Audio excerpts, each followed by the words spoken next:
Hello বন্ধুরা, অবশেষে রূপা বাড়ি ভর্তি সকলের সামনে রুডিকে মেরে মাথা ফাটিয়ে উচিত শিক্ষা দিল। হ্যাঁ বন্ধুরা, আজকে দুর্দান্ত পর্বের আপডেটে কি হতে চলেছে তা জানতে হলে পুরো ভিডিওটি না টেনে একটা লাইক দিয়ে সম্পূর্ণ দেখতে থাকুন। রুডি ও তার বাবা সেনগুপ্ত বাড়িতে আসে কৃষ্ণর গায়ে ছোঁয়ানো হলুদ নিয়ে। তবে রুডি সুযোগ বুঝে রূপার পায়ে হাত দিয়ে আশীর্বাদ চায়। এমনকি একটা পর্যায়ে রুডি রূপার সঙ্গে অসভ্যতামি করতে থাকে। তবে রূপা রুডিকে পা ছাড়তে বললেও রুডি কিছুতে পা ছাড়ে না রূপার।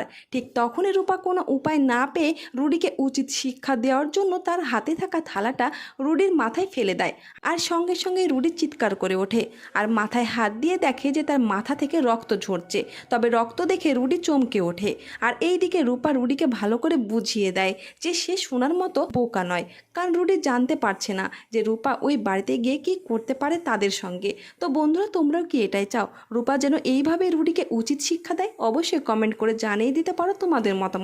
আর পরবর্তী আপডেট সবার আগে পেতে অবশ্যই চ্যানেলটিকে সাবস্ক্রাইব করে রাখবেন।